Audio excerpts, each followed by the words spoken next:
네, 간밤 종목별 흐름부터 섹터별 이슈까지 함께 체크해 보겠습니다. 일단 M7 기업들 상황부터 점검해 보시죠. 엔비디아 같은 경우에는 베센트 재무장관의 발언을 소화하면서 오늘 3%대 하락하는 모습을 보였는데요. 기술주 전반적으로 하락했다라는 점을 확인하실 수가 있습니다. 이슈로는 아마존 먼저 짚고 가시죠. 퍼플렉시티의 AI 도구를 사용한 구매를 중단해달라라는 요구를 했다는 소식이 나왔는데요. 퍼플렉시티가 한 가지 공문을 공개했습니다. 아마존으로부터 좀 공격적인 이야기를 받았다라고 말하면서 AI 브라우저를 이용해 상품을 대신 구매하지 못하도록 하라라는 내용의 공문을 받았다는 소식을 전해왔습니다. 이 때문에 아마존과 퍼플렉시티 안에서 이 사이에 노이즈가 발생하고 있다라는 우려감이 부각되면서 오늘 1.87% 하락했습니다. 다음으로 이 안에서 유일하게 올랐던 건 애플입니다. 애플은 처음으로 노트북 시장에 진출하겠다, 그 안에서 저가형 노트북 시장에 진출하겠다라는 이야기를 밝혔는데요. 새로운 맥북을 출시하겠다라고 밝히면서 크롬북과 그리고 보급형 윈도우 PC를 겨냥했다라고 이야기를 하고 있습니다. 프리미엄 라인만 고집하고 있던 애플, 과연 저가형 안에서는 어떤 전략을 펼쳐나갈지 저희와 함께 팔로우 해보시죠. 여기에 더해서 한 가지 이슈도 나왔습니다. 제프리스가 아이폰 17의 기본 모델이 새로운 성장 동력을 주도할 것이다라는 이야기를 밝혔다라는 점도 확인하고 넘어가겠습니다. 다음으로는 테슬라입니다. 노르웨이 국부펀드에서 테슬라의 보상 패키지에 대해서 반대표를 던질 것이다라는 이야기가 나왔는데요. 우리 시간으로는 6일이 넘어서 7일에는 이 결과를 확인할 수가 있겠습니다. 현지 시간으로 6일 새벽에 이 이사회 주총 결과가 발표가 되는데 여기에서 어떤 이야기가 나올지도 꾸준히 지켜보셔야겠습니다. 그럼 다음 장 히터맵도 열어보시죠. 간밤 분위기도 체크해 보겠습니다. 전반적으로 혼조하게 나타나고는 있지만 왼쪽 위, 그러니까 기술주 중심으로 빨간색 매도세가 출회됐다라는 점을 어렵지 않게 파악하실 수가 있습니다. 오늘 실적에 웃고 울었던 장세, 그 안에서 기술주는 조정을 받은 하루였는데요. 11개 업종 중에서 4개 업종만이 상승을 했는데 하락한 업종 중 가장 짙게 빨간불을 켰던 건 기술주였습니다.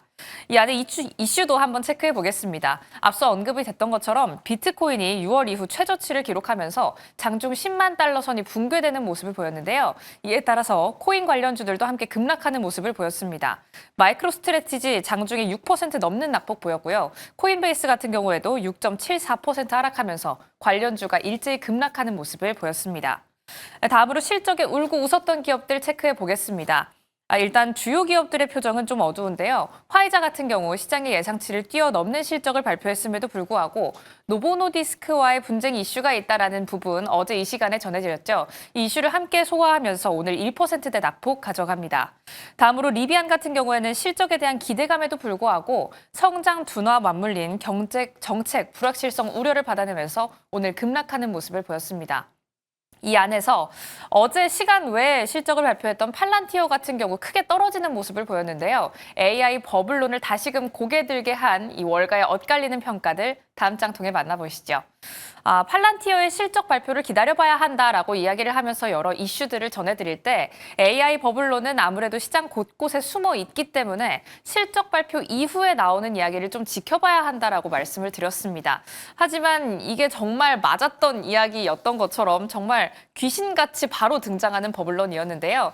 일단 팔란티어 같은 경우 실적 발표한 이후 급락하는 흐름을 보였습니다. 5일 동안의 추이를 가지고 왔는데 이렇게 가장 크게 꺾인 부분이 실적 발표가 있었던 부분, 이 실적을 반영한 부분, 그리고 월가의 의견을 영향을 받아 움직인 부분이었다라고 체크하시면 좋을 것 같습니다.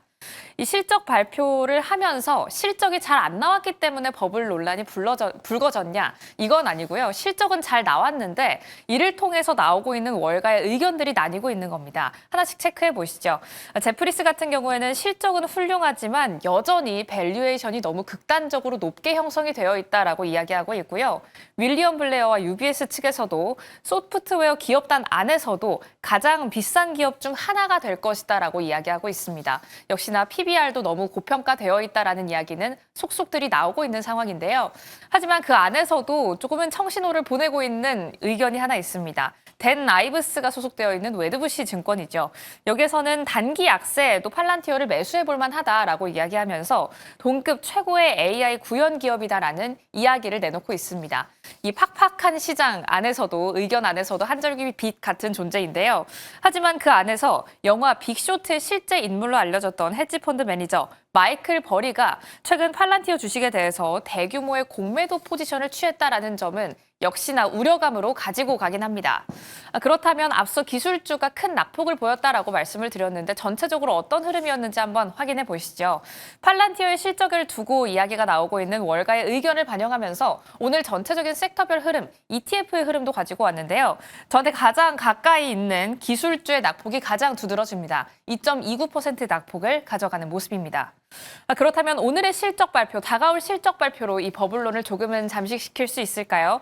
우리는 이제 슈퍼마이크로 컴퓨터와 함께 AMD의 실적 발표를 확인해야 하는데요. 이 안에서의 중심은 어떻게 잡아봐야 하고 버블론은 어떻게 이겨내봐야 하는지 지금부터 함께 고민해 보시죠.